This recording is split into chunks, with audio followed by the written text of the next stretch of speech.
Father used to invest in stock market since I guess 1991. आप gold में क्यों reduce करना चाहते हैं अपना इन्वेस्टमेंट? रिस्क ज़्यादा है ना वहाँ पे। जो भी एसेट क्लास में लास्ट 2 साल में रैली आया है वहाँ पे रिस्क रिवॉर्ड रेशो इन्वेस्टर के अगेंस्ट है। How did you discover P2P lending? आपने कैसे स्टार्ट किया? आपने कैसे डिस्कवर किया? दूसरे एक प्लेटफॉर्म से मैंने स्टार्ट किया था 2018 में, लेकिन मुझे वो कॉन्सेप्ट इंटरेस्टिंग लगा, सो 10,000 से मैंने स्टार्ट किया था। आज अगर कोई अपना इन्वेस्टमेंट स्टार्ट कर रहा है, क्या एडवाइस दोगे उनको? म्यूचुअल फंड्स एंड P2P से स्टार्ट करना चाहिए। मैं 3 चीज़ें मेरे इन्वेस्टमेंट्स में देखता हूँ। हमेशा रिस्क कम होनी चाहिए, असेट एलोकेशन राइट होना चाहिए at any point of time, और अपॉर्चुनिटी ढूंढते रहनी चाहिए। व्हाट काइंड ऑफ रिटर्न्स और अर्निंग्स है जो आपने देखा है? Annualized returns, if you say, it will be between 13 to 15%, and highest is 28%.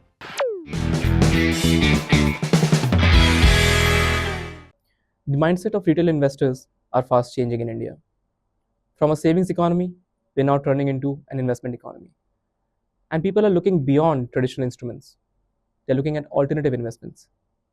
And to talk all about it, we have Aditya with us here today. Aditya, thank you so much for joining us here today. Yes, thank you, thank you. So, Aditya, before we start, आप थोड़ा अपने बारे में बताइए, आप क्या करते हैं, and a little bit about your background.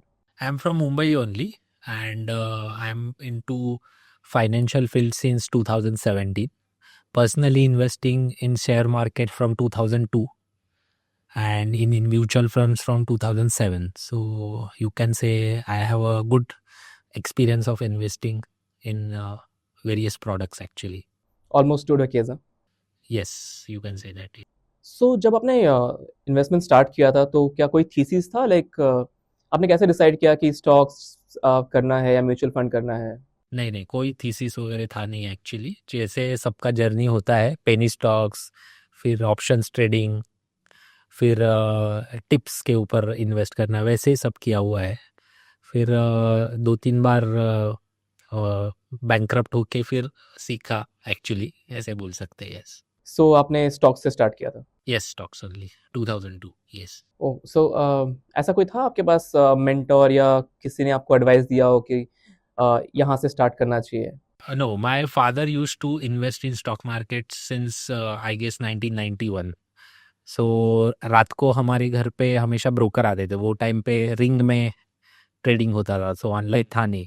सो उनके चर्चे होते थे। So at that point of time Harshad Mehta was the buzzword, और उसके जो स्टॉक्स थे, माजदा लीजिंग, उसके बाद अपोलो टायर्स, सो वो अभी भी मुझे याद है सब। उसके बाद टेक बूम आया, तभी मैं थोड़ा बड़ा हुआ था, 12th में था। सो टेक बूम मुझे याद है पूरा सब, पेंटा मीडिया सॉफ्टवेयर, DSQ सॉफ्टवेयर, फिर इन्फोसिस, एपटेक, ये स्टॉक्स कहाँ से कहाँ गए थे वो टाइम पे, फिर बर्स्ट हुआ।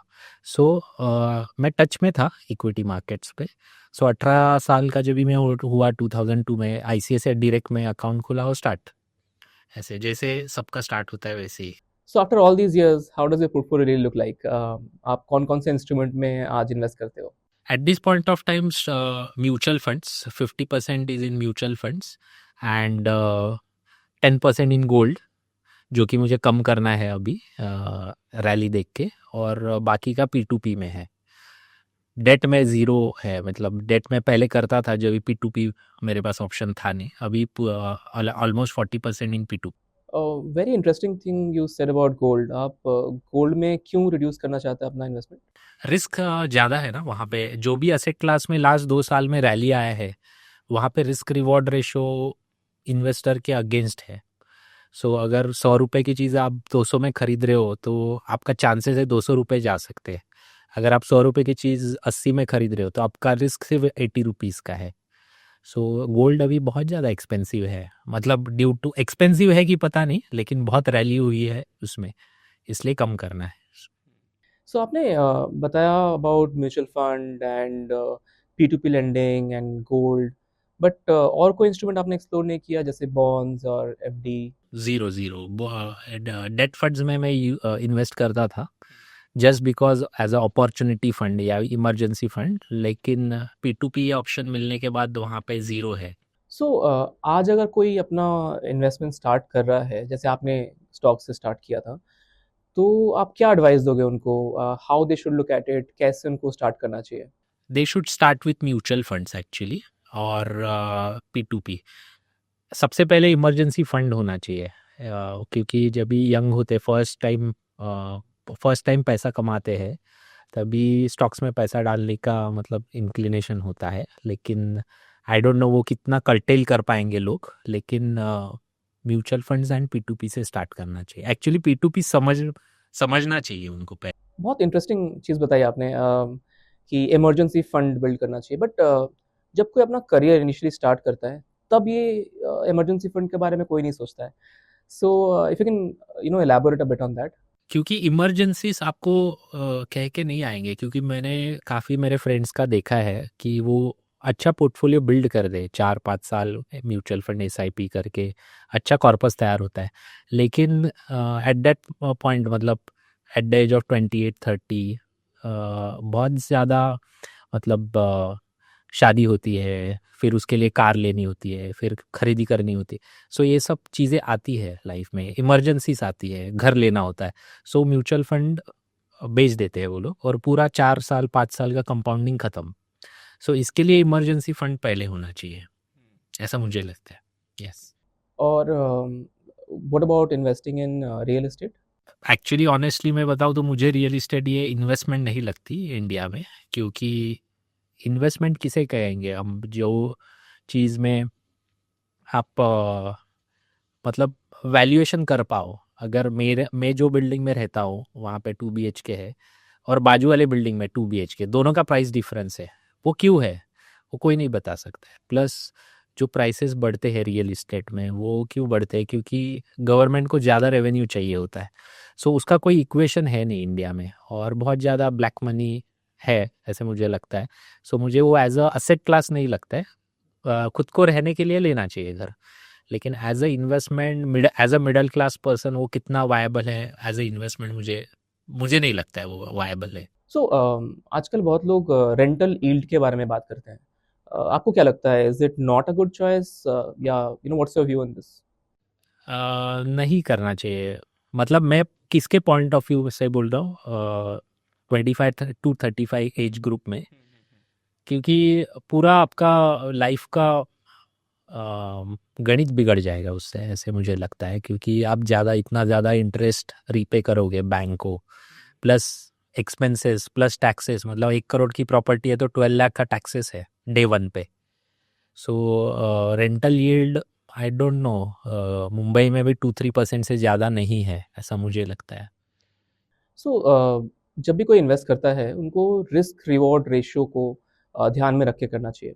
नाउ जब अपना करियर आप स्टार्ट कर रहे हो, तो आपका रिस्क एपेटाइट थोड़ा ज़्यादा होता है। सो क्या आपको ये नहीं लगता कि जब आप करियर स्टार्ट करो, आपको रिस्क लेना चाहिए instead of focusing on building an emergency fund? Risk का डेफिनेशन क्या है वो इम्पोर्टेंट मायने रखता है, मुझे लगता है। रिस्क मतलब ऐसा नहीं है कि आप स्मॉल कैप्स में इन्वेस्ट कर दीजिए। लोगों को लगता है स्मॉल कैप ज़्यादा रिस्की है, मिड कैप कम रिस्की है, और लार्ज कैप उससे कम रिस्की है। एक्चुअली आप लास्ट 15 साल की रिटर्न्स देखिए, large cap, mid cap, small cap exactly same है। मिड कैप में थोड़े ज़्यादा होंगे। सो रिस्क, लोगों को ऐसे लगता है कि रिस्क मतलब वोलेटिलिटी। सो स्मॉल कैप में वोलेटिलिटी ज़्यादा है, लेकिन रिटर्न्स तो उतने ही है ना। सो रिस्क का डेफिनेशन क्या है आपके लिए, वो मैटर करता है, ऐसे मुझे लगता है। यस। सो रिस्क एपेटाइट हर एक का अलग है, हर एक का सोच अलग है रिस्क के पीछे, हर एक के लाइफ सर्कमस्टेंसेस अलग है। सो मुझे लगता है कि फाइनेंशियल एडवाइज़र को ही पूछना चाहिए सबसे पहले, जो उसको बता सके कि उसका actual real risk appetite. Interesting. So आप बेसिकली बोल रहे हो कि सबका रिस्क रिवॉर्ड देखने का नज़रिया अलग होता है, बिकॉज आपके सर्कमस्टांसेस अलग होंगे, आपका सिचुएशन अलग होगा, बैकग्राउंड अलग होगा। Well, make sense. So now एक बार P2P लेंडिंग में वापस आते हैं। So how did you discover P2P lending, और आप इस आपने कैसे स्टार्ट किया, आपने कैसे डिस्कवर किया? If you can tell a bit about that. दूसरे एक प्लेटफॉर्म से मैंने स्टार्ट किया था 2018 में। मुझे एक्चुअली मेल आया था। सो लोअर बरेल में उनका मीटिंग था, इंट्रोडक्टरी मीटिंग। लेकिन वो इंट्रोडक्टरी मीटिंग में ही सिर्फ 5 लोग आए थे एक्चुअली। लेकिन मुझे वो कॉन्सेप्ट इंटरेस्टिंग लगा। सो 10,000 से मैंने स्टार्ट किया था वो कंपनी के साथ। लेकिन एक्सपीरियंस काफ़ी बुरा था एक्चुअली, देखने जाएंगे तो। ओके, सो P2P lending पिछले 7-8 साल में बहुत बदल गया है। जब इनिशियली स्टार्ट हुआ था तो लोग अलग नज़रिए से देखते थे, आज लोग अलग नज़रिए से देखते हैं। एंड आज एक बहुत ही नया फॉर्म फैक्टर के साथ ये वापस आया है। तो आज आप फ्रॉम योर पर्सपेक्टिव आप किस तरीके से P2P lending को देख रहे हो? It's a emerging product. It's a emerging asset class, and you cannot ignore this asset class in India from here henceforth. क्योंकि म्यूचुअल फंड्स के जो रिटर्न्स देख रहे हैं ना लोग, जो कि सबसे रिटेल प्रोडक्ट है आज, जो कि लास्ट 5 साल के रिटर्न्स लोग देख रहे हैं 10 साल के, वैसे रिपीट होना मुश्किल है इसके आगे। सो अगर मैं आज first time mutual fund investor हूँ तो लास्ट 5 साल का मैं रिटर्न देख रहा हूँ, जो कि अच्छा है 15-16% या 20%। नेक्स्ट 5 साल में वो नहीं होने वाला है। अगर मुझे चाहिए वैसे काइंड ऑफ रिटर्न्स, सो कुछ चीज़ें करनी पड़ेंगी, उसके लिए P2P हेल्प कर सकता है। पर्सनल पोर्टफोलियो में वही कर रहा हूँ मैं। P2P में इसके लिए इन्वेस्ट करता हूँ क्योंकि जब भी मार्केट नीचे आता है तभी मेरे पास पैसे होने चाहिए इन्वेस्ट करने के लिए। सो आज आप P2P lending को मतलब अलग तरीके से कैसे देख रहे हो? क्या ये आपकी लाइफ में कुछ ऐसा एडिशनल कंट्रीब्यूशन दिखा पा रहा है या नहीं, something? So any asset class you take in India, so उसमें आपको रुकना पड़ेगा। सो सिंपल स्टोरी, आप सोशल मीडिया या यूट्यूब के ऊपर भी वीडियोस देख सकते हो। लॉन्ग टर्म में रहना है, बने रहना है। सो लॉन्ग टर्म, अभी 5 साल मेरा पैसा ब्लॉक रहने वाला है। ब्लॉक नहीं है एक्चुअली, म्यूचुअल फंड में निकाल सकते हो, लेकिन मुझे रिटर्न चाहिए तो 5 साल ब्लॉक रहेगा। लेकिन यहाँ पे मुझे डे 1 से कैश फ्लो आ रहा है या फर्स्ट मंथ से कैश फ्लो आ रहा है। सो पार्शियल लिक्विडिटी ये बहुत इंपॉर्टेंट रोल प्ले करता है। सो मैंने पिछले कुछ दिनों में बहुत सारे यूजर्स से बात की है एंड ये एक फीचर है जो लोगों को बहुत पसंद है कि आप एक्चुअली वेट करते हो शाम को उस टाइम तक जब ये पैसे आपके अकाउंट में क्रेडिट हो रहे हों। तो जब ये आता है आपके अकाउंट में तो आप क्या करते हो उसका? आप इमीडिएटली इसको रीलेंड कर देते हो या फिर आप थोड़ा टाइम के लिए वेट करते हो या आप प्रिंसिपल सिर्फ इन्वेस्ट करते हो या प्रिंसिपल प्लस इंटरेस्ट? उसके अराउंड आपका क्या थीसिस है? सो मैं आपको डेटा देता हूँ एक्चुअली। 1970 एक्चुअली ये मेरा फेवरेट सब्जेक्ट है इन्वेस्टमेंट, सो इसलिए मुझे डेटा पता है। 1979 से 2025 सेंसेक्स 1979 में स्टार्ट हुआ 100 से, आज 80,000 कुछ है। सो अराउंड 13.5% का CAGR ग्रोथ है, 13.5-14% का लास्ट 45 ईयर्स में। Interesting fact is every calendar year में ये एटलीस्ट 10% नीचे गिरा है, एटलीस्ट 10%। 2008 में 60% नीचे गिरा है, 2020 में अप्रोक्सीमेटली 39% नीचे गिरा है। सो मार्केट प्रेडिक्टेबल नहीं है लेकिन फॉल प्रेडिक्टेबल है। सो अगर 10% डाउन हो रहा है जैसे ये साल में फरवरी मार्च अप्रैल में due to Trump tariff news 21,800 Nifty था, आज 25,000 के आसपास है। सो अगर 10% नीचे आ रहा है तो आपको डालना चाहिए पैसा। सो वैसे टाइम पे कैश फ्लो होना ज़रूरी है। और मोस्ट ऑफ द टाइम जब भी मार्केट नीचे होता है, दो चीज़ें इंपॉर्टेंट है। एक तो हिम्मत होनी चाहिए नीचे जानते वाले मार्केट में इन्वेस्ट करने की। आज सब लोग देखते हैं रेट्रोस्पेक्टिव कि अगर मैंने 23 मार्च 2020 को 7500 के निफ्टी पे पैसे डाले होते, लेकिन क्या वो 23 मार्च को आप में हिम्मत होती क्या वो पैसे डालने की, या फिर अगर हिम्मत भी होती तो एक्चुअली पैसे होते क्या। सो वो पैसा होने वाली बात है ना, मतलब कैपेसिटी ऑफ इन्वेस्टिंग वो कैश फ्लो से बनती है एक्चुअली। ओके, सो बेसिकली आप ये बताना चाहते हो कि जब भी आपके पास कैपिटल अवेलेबल हो, you should basically deploy it into a particular investment of your choice, correct? Opportunity as a opportunity आपको देखना चाहिए। मतलब मैं 3 चीज़ें मेरे इन्वेस्टमेंट्स में देखता हूँ। हमेशा रिस्क कम होनी चाहिए, असेट एलोकेशन राइट होना चाहिए at any point of time, और अपॉर्चुनिटी ढूंढते रहने चाहिए। सो अपॉर्चुनिटी अगर इक्विटी मार्केट्स में है और मेरे पास कैश फ्लो है, यहाँ से आ रहा है P2P से, तो मैं वहाँ पे इन्वेस्ट करूँगा। अगर वहाँ पे अपॉर्चुनिटी नहीं है तो यहाँ पे री इन्वेस्ट कर दूंगा। ऑप्शन मेरे पास है। अगर मेरे पास कैश फ्लो है, अगर समझ लीजिए मेरे पास 10 लाख रुपीज़ है और मैंने आज पूरे 10 लाख रुपीज़ आज इन्वेस्ट कर दिए और 3 महीने बाद मार्केट नीचे गिरेगा, तो मुझे सिर्फ देखना है, मैं कुछ कर नहीं सकता उसके ऊपर। सो कैश फ्लो अपॉर्चुनिटी देता है। ओके, सो बेसिकली आप ये बताना चाहते हो कि सबके अलग-अलग सिचुएशंस पे डिपेंड करता है कि उनको इसका कैसे यूटिलाइज़ेशन करना चाहिए। Well, make sense. सो जब आपने P2P लेंडिंग को पहली बार इवैल्यूएट किया, तो क्या फैक्टर्स थे विच मेड यू डिसाइड कि मुझे एक्सप्लोर करना चाहिए या मुझे इस पे बेट लेना चाहिए? Because with reward comes the risk, right? And you said that आपने 10,000 से स्टार्ट किया था, नाउ आपके पास एक बड़ा पोर्टफोलियो भी है। तो ये मतलब कौन से फैक्टर्स थे which motivated you to actually explore P2P lending? So जो मैंने फर्स्ट सेमिनार अटेंड किया था जिसमें 5 ही लोग थे, सो वो जो स्पीकर था ना, वो कंपनी के डायरेक्टर ही थे शायद वो। सो उन्होंने एक बहुत अच्छा पॉइंट बोला था जो मुझे एकदम स्ट्राइक हो गया। सो उन्होंने क्या बोला कि HDFC बैंक 1994 में लिस्टिंग हुआ है, 2018 था, एवरी क्वार्टर वो 20% से ग्रोथ हुई है वो बैंक की। लेकिन वो बैंक की ग्रोथ क्यों हुई है? क्योंकि उन्होंने रिटेल बुक के ऊपर पैसा लगाया, मतलब रिटेल पर्सन के ऊपर पैसा लगाया, उनको लोन दिए हैं। सो जहाँ पे सबसे कम NPA होते हैं, जो कि मैंने देखा है, इतने साल से मैं इक्विटी मार्केट देख रहा हूँ। लेकिन एज अ इंडिविजुअल मुझे कभी अपॉर्चुनिटी थी नहीं रिटेल बुक के ऊपर रिस्क लेने की।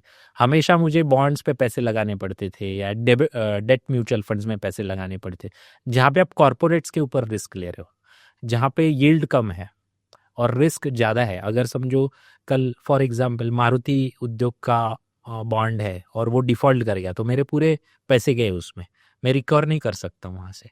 सो वो रिटेल बुक का कॉन्सेप्ट मुझे अच्छा लगा P2P में actually. Okay, so basically you felt that you want to take the risk and the bet, and because the growth could be really exponential. Yes, और अपने सामने एग्जाम्पल है ना, तो 2020 में जब भी लोगों के इनकम स्टॉप हुए थे due to Covid lockdowns, India में कोई बैंकिंग सिस्टम में या होम लोन में डिफ़ॉल्ट्स आउट ऑफ हैंड तो नहीं हुए थे। सो इसका मतलब कहीं ना कहीं से लोग रीपे कर देते हैं। मतलब individual as a by nature ये ऑनेस्ट होता है, ऐसे मैं बिलीव करता हूँ। Yes. So there's this concept that never put all your eggs in the same basket. Now P2P lending actually इससे थोड़ा बाहर स्टैंड करता है, जहाँ पे मार्केट से ये लिंक नहीं है इंस्ट्रूमेंट। सो बट इसके अंदर एक और फैक्टर ये आता है दैट P2P लेंडिंग में आप एक लोन में इन्वेस्ट नहीं करते हो, राइट? आप 100, 150, 200, हजारों लोन में एक साथ इन्वेस्ट कर सकते हो। It allows you a much broader diversification with in P2P lending. तो आप इस डाइवर्सिफिकेशन को, इस कॉन्सेप्ट को किस तरीके से देखते हो? So I lend 1 lakh only at any point of time. So every time if I have 5 lakh rupees, I create 5 schemes, 1 lakh each. So every time I get different borrowers. So risk get diversified. So as a concept in लेन-देन P2P, अगर मैं 1 lakh invest कर रहा हूँ तो at least मेरे 100 borrowers को जा रहे हैं। सो एवरी टाइम मेरे 5 lakhs 500 बोरोवर्स में डिस्ट्रीब्यूटेड है। So automatically risk will come down. So what percentage of your portfolio is invested in P2P lending today? 40%. 40%. Okay. And you've been investing heavily in the past 1.5 years now. Yes, yes. What kind of returns or earnings है जो आपने देखा है? Annualized returns, if you say, it will be between 13 to 15% average. Lowest is 6% and highest is 28%, but average is 13 to 15. 13 to 15%. I didn't lost any rupee as in my capital anytime. So अब थोड़ा India से बाहर जाते हैं। जब आप research कर रहे थे P2P लेंडिंग के बारे में, तो क्या आपने देखा था ग्लोबल मार्केट में P2P लेंडिंग कैसे काम करता है या अभी तक कैसे चल रहा है? ऐसा कुछ रिसर्च किया था आपने? In western world, Europe, UK में ये कॉन्सेप्ट बहुत ज़्यादा इवॉल्व है, US में भी इवॉल्व है। चाइना में ये कॉन्सेप्ट नहीं चला जो मैंने रिसर्च किया था उसके हिसाब से। उसका रीज़न था क्योंकि जैसे इंडिया में या फिर US में सेंट्रल बैंक कंट्रोल करती है बैंकिंग सिस्टम को, वैसे चाइना में उतना रेगुलराइज नहीं है। सो वहाँ पे मतलब ऐसे बोल सकते हैं ज़्यादा साहूकारी सिस्टम टाइप है। सो वहाँ पे उतना नहीं चला है, लेकिन वेस्टर्न वर्ल्ड में अच्छा चला है। सो मुझे कॉन्फिडेंस है इंडिया में बहुत सही चलेगा ये कॉन्सेप्ट, क्योंकि RBI का बहुत कंट्रोल है सिस्टम के ऊपर। सो अभी एक बार लिक्विडिटी पे आते हैं। एक जो फीचर के बारे में हम थोड़ी देर पहले बात कर रहे थे दैट इस इंस्ट्रूमेंट में आपको पैसे ऑलमोस्ट हर दिन आते हैं अगर आपके पास एक सिग्निफिकेंट पोर्टफोलियो है। जिसकी वजह से XIRR दिखाना बहुत डिफिकल्ट हो जाता है, बिकॉज पैसे ऑलमोस्ट रेगुलर बेसिस पे आपके पास आ रहे हैं. सो कभी ऐसा फील हुआ दैट इतने सारे ट्रांजेक्शन्स हो रहे हैं and you don't want any of that, and आपको महीने में एक बार आए तो भी चलेगा, समथिंग लाइक दैट? एवरीडे आना चाहिए. मतलब कैश इज ट्रुथ. बाकी वो सब स्टोरी है, मतलब इंडिया ग्रोथ स्टोरी और वो अमृत काल वगैरह, वो स्टोरी है. वो कैश आना चाहिए अकाउंट में. सो आज अगर कोई एक्सप्लोर कर रहा है पीयर टू पीयर लर्निंग, तो आप क्या एडवाइस दोगे? कैसे उनको एक्सप्लोर करना चाहिए, कैसे स्टार्ट करना चाहिए? स्टार्ट करना चाहिए उनको, ये एक्सपीरियंस लेना चाहिए ये कॉन्सेप्ट का. सो मैंने जितने भी मेरे फ्रेंड्स को रिकमेंड किया है उनको पॉजिटिव एक्सपीरियंस आया है. एक बार वो समझ में आया ना गेम कि मेरे ये अपॉर्चुनिटी क्रिएट कर रहा है मेरे लिए, या इमरजेंसी फंड क्रिएट कर रहा है automatically with high returns, 13 to 15% average returns. So वो करते ही है लोग. Okay, so thank you so much, Aditya, for joining us here today and sharing all your experience about peer-to-peer lending and alternative investments. And thanks to all of you for joining us here today. And don't forget to subscribe, like, and share this video. And if you have any opinion or suggestion, please do share in the comments.